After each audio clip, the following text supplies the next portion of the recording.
Hi, welcome back to the basement. I'm Steve Lewis.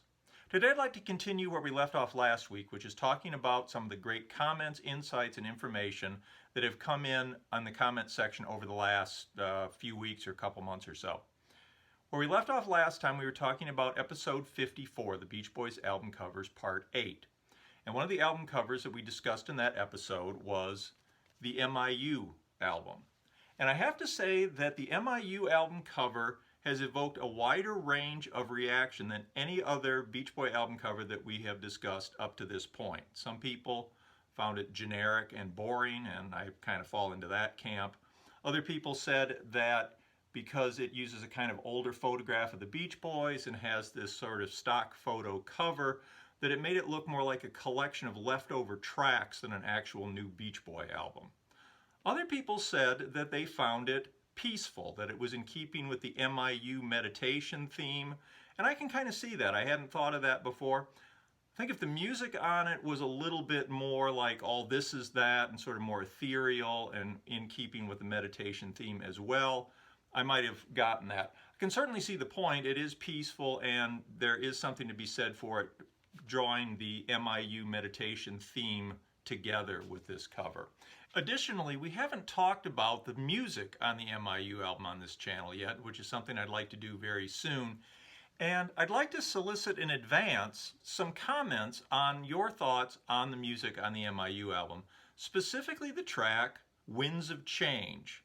I get the feeling from comments that I've read elsewhere that Winds of Change is strongly disliked by a large portion of Beach Boy fans, and I'm not exactly sure why it evokes such strong negative reactions. Or maybe I'm wrong, maybe it doesn't, but that's been my perception.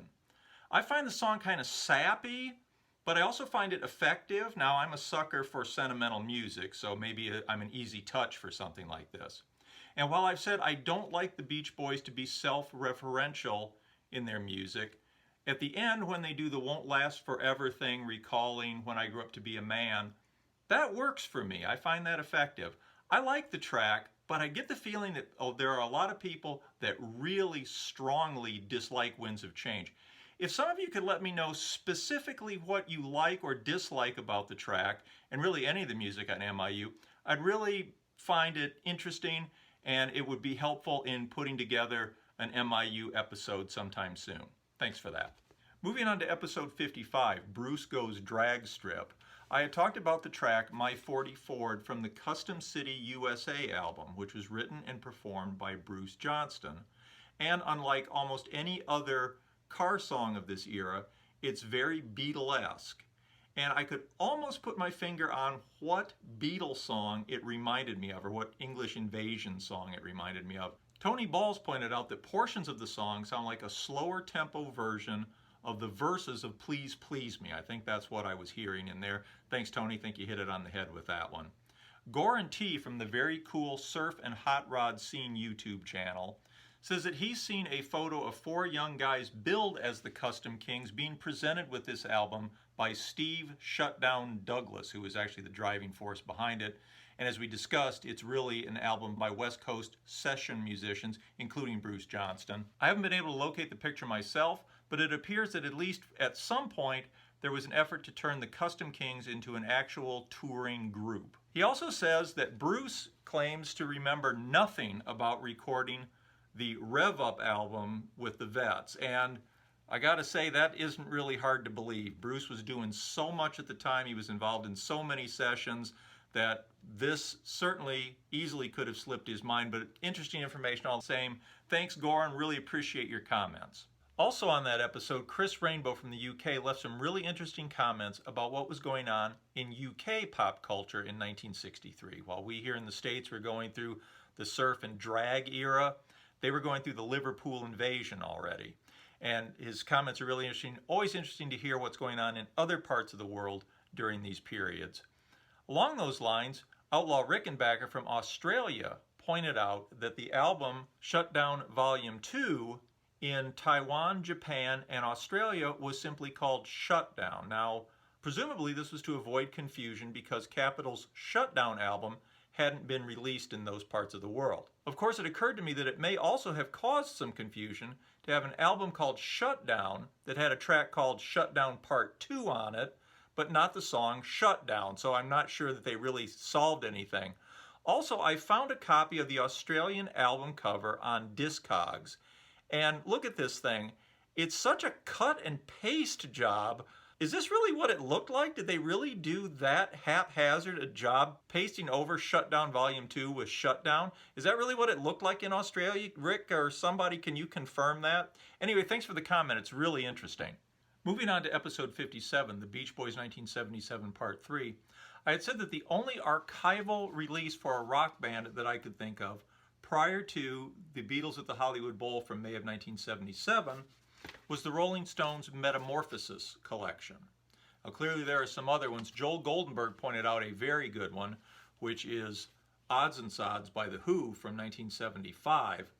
And I also realized that there are a lot of posthumous album releases at this point.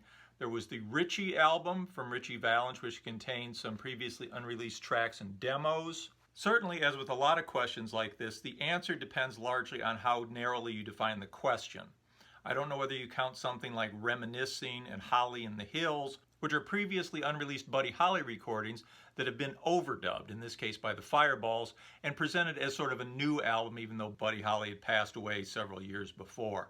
Also, I realized by 1977 there were many archival releases from Jimi Hendrix, things like War Heroes, Midnight Lightning, Cry of Love, many other things along those lines. There was the previously mentioned in the prior episode Janis Joplin album in concert. Also in 1975 you had the release of some of Bob Dylan and the band's Basement Tapes on the Basement Tapes album. The band tracks here were largely overdubbed by Robbie Robertson and maybe other members of the band. And as it transpired, some of the band tracks weren't actually from the Basement Tapes sessions. You could also possibly count 1973's Dylan album, which is a Columbia release of some leftover early 70s tracks that they put out during the period when Dylan jumped over to Asylum Records and recorded Planet Waves.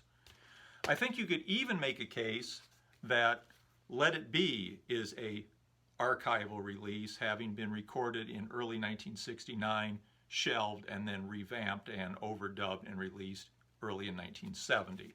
Again, depends on how narrowly or broadly you want to define it, but those are some quasi or at least arguable archival releases prior to Beatles at the Hollywood Bowl in 1977. I'm sure you can think of others, and if you care to suggest them, I'd love to hear it. Thanks for that. On episode 59, the Beach Boys 1977 Part 4, D. Michael Elkins pointed out that Brian and Bruce provided backing vocals on Eric Carmen's 1977 album Boats Against the Currents. I'd never seen that listed anywhere. I haven't tracked it down yet, but thanks for the tip, Michael. I'm going to look into that. Really appreciate it. And Dino Molino pointed out that in the 1977 tour book, you get a very rare photo of a hatless Mike Love. You don't see that very often. It's like spotting the abominable snowman or the Loch Ness monster or something. However, Mike apparently was leaning into the hatless look a little bit in 1977-78. You can find a lot more hatless Mike featured in a really cool documentary called Our Team, which is about the making of the M.I.U. album from 1978. I'd never heard of this before. Lord Garmadon 259 clued me into it, and you can find that on Ibram's great YouTube channel. It's really worth a look, and thanks Garmadon. I'm sure it'll come in handy when I research my M.I.U. album episode. On episode 60, Beach Boys Party, I talked about this mysterious promo where, according to the press release, 1 million bags of Beach Boy Party potato chips had been made up to be given away with purchase of the album. I heard from Andrew Doe, who is a really great source of information. He's been following and researching the Beach Boys for over 45 years. He says that even the most legendary hardcore collectors have never actually seen one of these potato chip bags. There are some photos around of them. Obviously nothing like 1 million were ever made and distributed. It's caused me to rethink looking for this on eBay. I think I've suspended my eBay search. Thanks for that information, Andrew, and I really appreciate your comments. Also, Johnny G had an interesting thought about Party in relationship to Smiley Smile. He wondered, was Brian thinking in some measure about the success of the Party album when he did Smiley Smile? Was the easy, loose nature of Party what inspired him to do an album like Smiley Smile? And after all the struggle he had had with the Smile album, was he even hoping that doing a breezy, goofy album might provide him with another easy win and another chart success like he had had with Party. I'm sure a lot played into the thinking on the Smiley Smile album, but I wonder if that played a part. It certainly seems plausible, and it's a really interesting theory I'd never thought of before. Thanks for those comments, Johnny. I thought that was really interesting stuff. Finally, in our last episode, number 62, I asked if anybody knew where the Bruce Johnston solo recording of She Believes in Love Again, which was featured on the recent California Music Presents CD, had originally been released. And once again, it was Outlaw Rickenbacker to the rescue with the information that it originally appeared on an obscure compilation called the Friday Music Sampler 2007. And from other comments I found online, apparently on that sampler it's teased as being from an upcoming release, which apparently never happened. Thanks, Rick, for that information. I really appreciate it. That'll do it for this episode, but there are so many people who have given great comments and great information who I haven't had a chance to mention. People like Adams85, Usual Mike Television, Mike Daly in the UK, B South, whose suggestion for a Tammy Show episode I'm going to take up very, very shortly, Martin Steele, Justin Ainsworth, William LaRue, Rockin' Rick, Vince Krasinski, Derek Llewellyn, Papa Nick's Music, Frank Abe, Minix Music, hey Willie, how are you? Brian Kruger, Frank Allison, Matt Hale. Thanks everybody, you have made this so much fun. I enjoy this so much. Really, the comments are what make it for me. Hope you continue to watch. Please like and subscribe, and please keep suggestions and information coming. That is where the value in this channel is for me, and I really appreciate it. Hope to see you next week. Thank you. Bye.